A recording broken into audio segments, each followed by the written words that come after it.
than one district in Florida. It exposed the growing frustration inside Black America about political consistency, accountability, and respect. This is the Publisher's Desk with Damon K. Jones, brought to you by Black Westchester Magazine. Peace and blessings, everybody. This is Damon K. Jones, and welcome to another edition of the Publisher's Desk, empowered by Black Westchester Magazine and blackwestchester.com. Please go over there and support, check out the articles, and download our new e-paper. Now, this episode, I want Black America to pay very close attention to what's happening in Florida right now, because this situation exposes something much bigger than one congressional race. See, for years, Democrats had told Black voters that the majority of Black districts were sacred. You got these Negroes trying to tell young Black athletes to turn down scholarships to schools in the South because Black districts were sacred. We're told that these districts must be protected to preserve Black political power. We are told that Black communities deserve the ability to elect candidates of their choice. We are told that any challenge to a majority Black district was an attack on democracy itself. Now, that was the language, Black folks. That was the moral argument these Negroes was telling us. That was the political argument these Negroes was telling us. But now, reports say that Debbie Wasserman Schultz is considering running in Florida's historically Black 20th congressional district after redistricting shaped the political map in Florida. So now at 11, it's official. Florida Congresswoman Debbie Wasserman Schultz is entering the race for District 20, a seat that's been held by Black lawmakers for 3 decades. As you can imagine, her announcement is creating controversy. CBS News Miami's Ted Scouten is your reporter in Pompano Beach with reaction to the pushback. That pushback came very quickly after Debbie Wasserman Schultz announced that she's running for District 20. The fear is the loss of Black representation.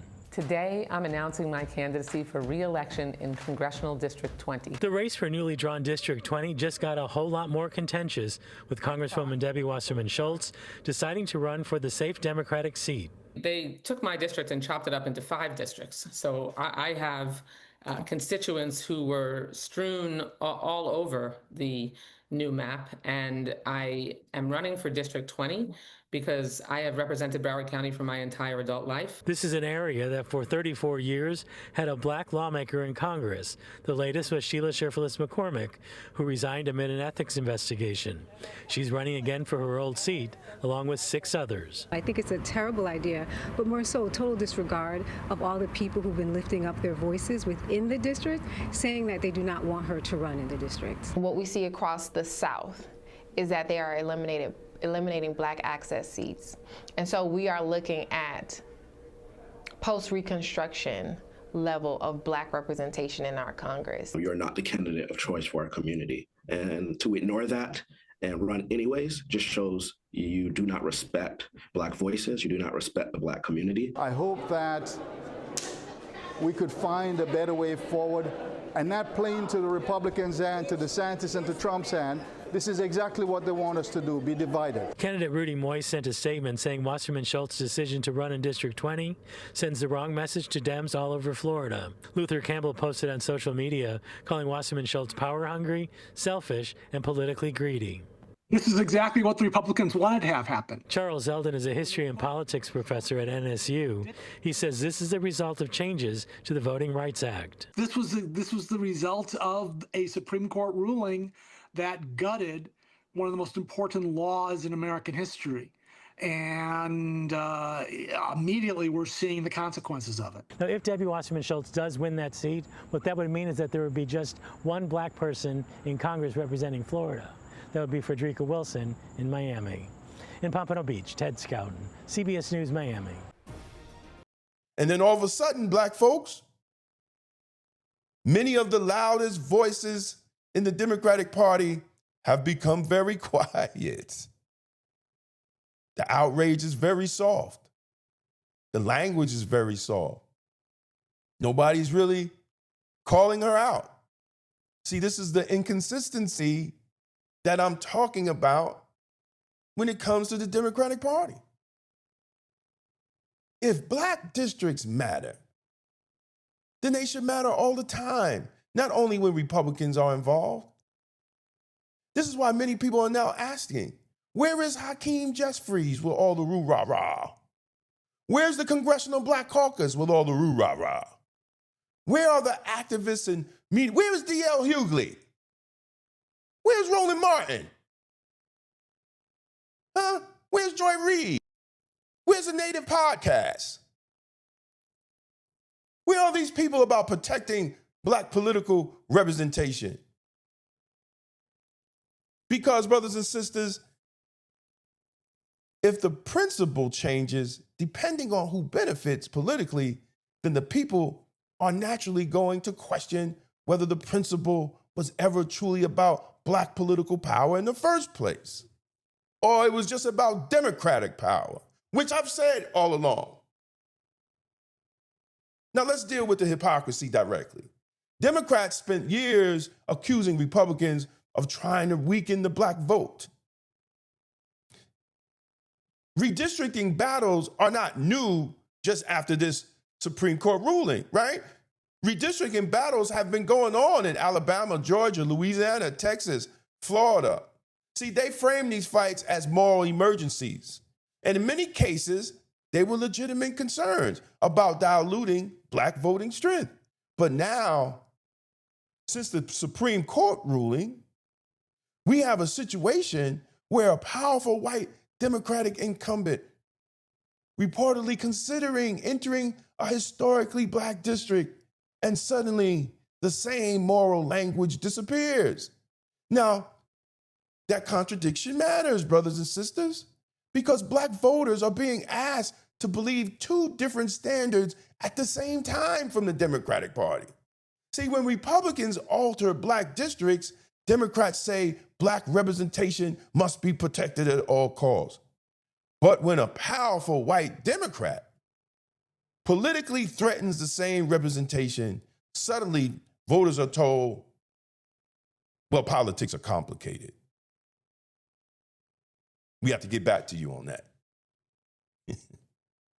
No, principles either matter consistently, or what you have been given black America is nothing but political marketing slogans. And at this time is where black America needs to stop thinking emotionally and start thinking politically. Black voters vote from 80 to 90% nationally during a presidential election.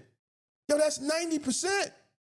There are very few voting blocks. And I've said this in other videos that show that type of loyalty. The Asians doesn't do it. The East Indians don't do it. The Hispanics don't do it. The Latinos don't do it. The Italians don't do it. The Irish don't do it. Even the Jewish people don't do it. We're the only ones that do it. That's why so many black Americans are beginning to ask, what are we receiving in return for this amount of loyalty? And let's go back to Hakeem Jeffries. Many people are asking why the highest ranking black elected official in Congress has not politically addressed this issue with the same urgency Democrats normally bring to black district controversies, or the same emergency as they responded to the Supreme Court ruling. Now, politically, Jeffries may want to avoid internal conflict inside the party. That is understandable from a strategic perspective.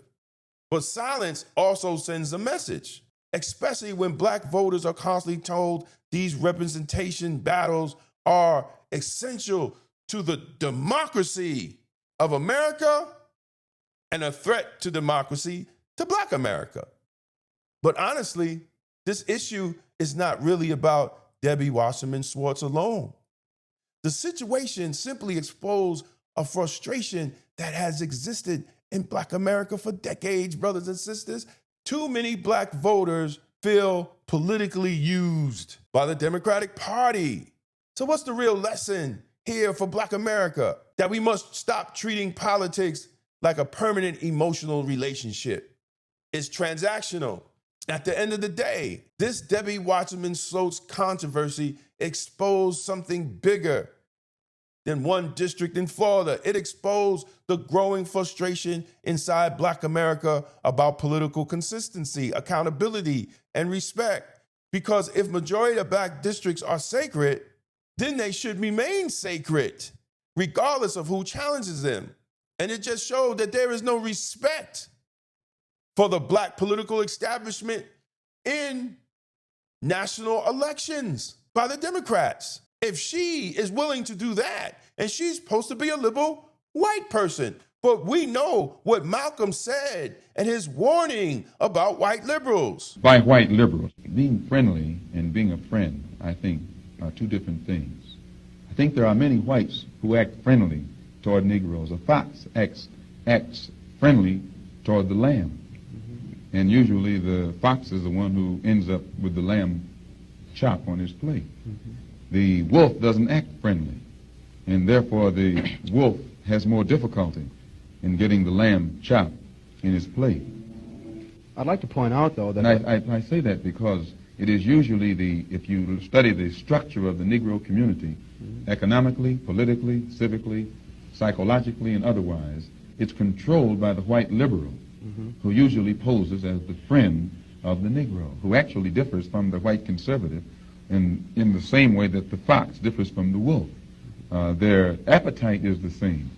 Their motives are the same. It's only their mannerisms and methods that differ. So Black America, we have to stop confusing loyalty with leverage. Do we really have leverage with all our Black elected officials when this has happened? And our votes must be tied to real political outcome, because many of these same contradictions will continue repeating themselves election after election if we don't tell them, hold up, buddy, something's not making sense, and we don't think we're voting for y'all. So if you like what I said, please leave a comment. If you don't like what I said, please leave a comment. Please like and share. And please follow the page. The statistics on Black Westchester, over 70% that watch my show are not followers of the page. Please take the time to like and follow. Help us out with the algorithm so we could have this conversation with more people. And please go to blackwestchester.com, check out our website, check out our new e-download. We appreciate your support. Thank you for everybody with the super chat. We appreciate that. God bless you.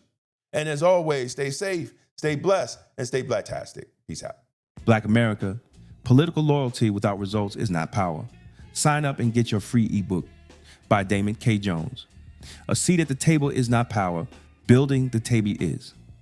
This book exposes how political dependence weakened our communities and lays out a blueprint for Black economic, political, and institutional sovereignty. If you're ready to move from symbolism to ownership, this is for you. Download it free today. Follow Damon K. Jones on YouTube and stay connected to empowering conversations that challenge the mind, strengthen the spirit, and uplift the community. Subscribe to Black Westchester YouTube and at Damon Jones on YouTube for powerful content on life, culture, community, faith, politics, health, and truth that makes you think for yourself. If you're serious about political clarity and independent thinking, this is for you. The Political Thought Bundle includes 3 full books, all personally salient. Democrats and Republicans, The Ultimate Gangbangers, breaks down how the two-party system operates like a legalized street war for power. Emotional Politics, Logical Failure exposes how emotion has replaced strategy in Black political engagement. Tolerance is for Cowards lays out a blueprint for extended policing and community-led public safety rooted in outcomes rather than slogans. 3 signed books. One bundle, $60. That's a $75 value, and you're getting signed copies included. This isn't left versus right. It's results versus rhetoric. Go to twosteppublishing.com and secure your signed Political Thought Bundle today. It's going to be Blacktastic. For more than a century, Black America built its own economy, under segregation, under discrimination, and under conditions most people today cannot imagine. We built businesses, we built banks, we bought land and property. In the Forgotten Blueprint, Damon K. Jones reveals how Black communities created thriving economic systems from 1800 to 1965, and why that blueprint still matters today. This book challenges the idea that our future depends on politics alone, and shows how ownership, family, and enterprise once powered Black prosperity. The blueprint is not lost. We just stopped using it. The Forgotten Blueprint: How Black America Built Its Own Economy from 1800 to 1965. On sale now at Two-Step Publishing and Amazon. Westchester Magazine has been giving our community a voice, reporting the stories others ignore, holding power accountable, and making sure the truth about our communities is told by us. But independent Black media only survives when the community supports it. If you believe in real journalism, community accountability, and keeping Black voices strong in local news, we need your help. Your donation helps us continue covering the stories that matter: politics, education, justice, and economic empowerment right here in Westchester. Support Black media, support Black truth, support Black Westchester Magazine. Donate today and help keep Black media alive. Because Black-owned independent media is Blacktastic. Black Westchester Magazine presents People Before Politics, the Sunday Rundown, every Sunday at 6 p.m. on YouTube. Join Damon K. Jones, A.J. Woodson, and Larnez Kinsey as they break down the biggest stories in politics, culture, and community from a Black point of view. No spin, no party loyalty, just logic, accountability, and outcomes. If it impacts Black America, we're talking about it. Tap in, subscribe, set your reminder. This Sunday at 6 p.m. is going to be Blacktastic. This is the Publisher's Desk with Damon K. Jones, brought to you by Black Westchester Magazine, where life, culture, community, and faith meet truth, power, and purpose.